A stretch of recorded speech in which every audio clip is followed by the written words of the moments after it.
दिल्ली विधानसभा चुनाव के लिए भाजपा अपने अंतिम 11 उम्मीदवारों को लेकर असमंजस में है। पार्टी के कुछ लोग नीतीश कुमार और चिराग पासवान को खुश करने के प्रयास में हैं। वो चाहते हैं कि नीतीश कुमार की जदयू और चिराग पासवान की लोजपा रामविलास को सीटें दी जानी चाहिए, लेकिन पार्टी का एक धड़ा जिसमें राज्य इकाई के पदाधिकारी भी शामिल है, उनका मानना है कि इन पार्टियों को टिकट देने से भाजपा के जीतने के चांस कम हो जाएंगे।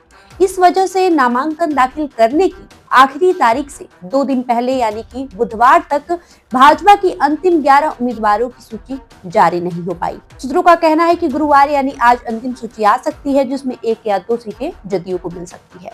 भाजपा के एक वरिष्ठ पदाधिकारी ने बताया कि जदयू को 2 सीटें बुराड़ी और देवली मिल सकती है, जहां पूर्वांचली मतदाता बहुआदत में है। संयम बिहार भी चर्चा हुई। लोजपा भी इन 3 सीटों में से एक चाहती है, लेकिन उसे सीट मिलने की संभावना बहुत कम है। भाजपा ने अभी 11 सीटों पर उम्मीदवार घोषित नहीं किए हैं। दिल्ली की राजनीति में पूर्वांचल का मतलब पूर्वी उत्तर प्रदेश, बिहार और झारखंड के कुछ हिस्सों से के लोगों से है। ये लोग दिल्ली की आबादी का लगभग 30% है और 70 में से 20 सीटों पर इनकी अच्छी संख्या है। जिन विधानसभा क्षेत्रों में इस क्षेत्र के लोगों की अच्छी खासी संख्या है वे है बुराड़ी, किराड़ी, करावल नगर, संगम बिहार, राजेंद्र नगर, विकासपुरी, उत्तम नगर, लक्ष्मी नगर, बदरपुर, परपटगंज, देवली और द्वारिका। पिछले दिल्ली चुनाव में जदयू ने गठबंधन के तहत संगम बिहार और बुराड़ी से चुनाव लड़ा था। बुराड़ी से चुनाव लड़ने वाले उनके उम्मीदवार शैलेंद्र कुमार आपके संजीव झा से हार गए थे।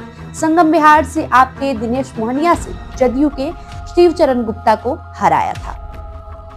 वहीं लोजपा को भी एक टिकट मिला था। सीमापुरी जो एक SC आरक्षित सीट है, आपके राजेंद्र पाल गौतम ने लोजपा के संतलाल को हरा दिया था। जदयू, समाजवादी पार्टी और राष्ट्रीय जनता दल जैसी पार्टियां दिल्ली के चुनाव में अपनी छाप छोड़ने में नाकाम रही है। बसपा को 2008 में कुछ सफलता मिली थी, जब उसने 14% वोट शेयर हासिल किया था, लेकिन हाल के दिनों में वो कुछ खास नहीं कर पाई और पिछले 3 विधानसभा चुनाव में सभी सीटें हार गई। वहीं से लेकर भाजपा के एक वरिष्ठ कार्यकर्ता ने कहा है कि राष्ट्रीय राजधानी में पूर्वांचलियों की संख्या 30% से अधिक है, लेकिन दिल्ली में रहते हुए उनकी मतदान की पसंद बदल जाती है। अगर उनकी पकड़ मजबूत होती तो उन्होंने हालिया चुनाव में कुछ सफलता दिखाई होती, लेकिन MCD चुनाव में भी उनका सुपड़ा साफ हो गया है। इसके विपरीत बसपा ने कुछ उपलब्धियां हासिल की। MCD चुनाव में बसपा ने 2007 में 17 पार्षद, 2012 में 15 और 2017 में 3 पार्षद भेजे। हालांकि पिछले MCD चुनाव में वो अपना खाता भी नहीं खोल पाई। दिल्ली में 1.47 करोड़ से अधिक मतदाता हैं, जिनमें से लगभग 15% दलित समुदाय से हैं, जो बसपा का मुख्य वोट बैंक है। दिल्ली में वे एक वोट बैंक के रूप में एकजुट नहीं होते हैं। भाजपा के एक अन्य कार्यकर्ता ने कहा कि बसपा का वोट प्रतिशत भी कम हो गया है। पिछले चुनाव में कांग्रेस 4% पर रही, जिससे पता चलता है कि दिल्ली की लड़ाई मुख्य रूप से आम आदमी पार्टी और भारतीय जनता पार्टी के बीच है, जिसमें कांग्रेस तीसरी ताकत है। आपको बताएं कि भाजपा के लिए यह दुविधा बनी हुई है कि वो अपने सहयोगियों को सीटें देकर गठबंधन धर्म निभाए या फिर अपनी जीत की संभावनाओं को प्राथमिकता दे।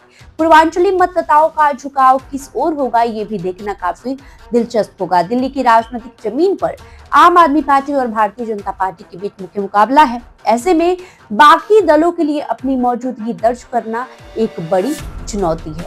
बहरहाल आपका इस खबर को लेकर क्या राय है, हमें कमेंट करके जरूर बताएं। बहुत बहुत शुक्रिया।